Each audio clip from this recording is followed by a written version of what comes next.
When you stop believing, the indoctrination does not magically go away. One major psychological impact that continues long after being a believer is having had a belief in original sin. The problem with ever having this belief is that many others are spawned from it. For example, a belief in feeling like you're worthless because you're a born sinner impacts so many areas of your life. A person that feels they're worthless may downplay their accomplishments because they don't believe they're worthy of them.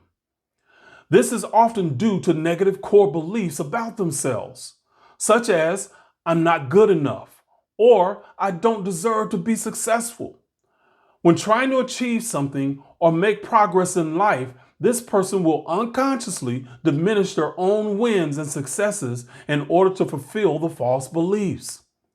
They avoid celebrating victories for fear of being seen as boastful and arrogant, thinking it would further prove their worthlessness.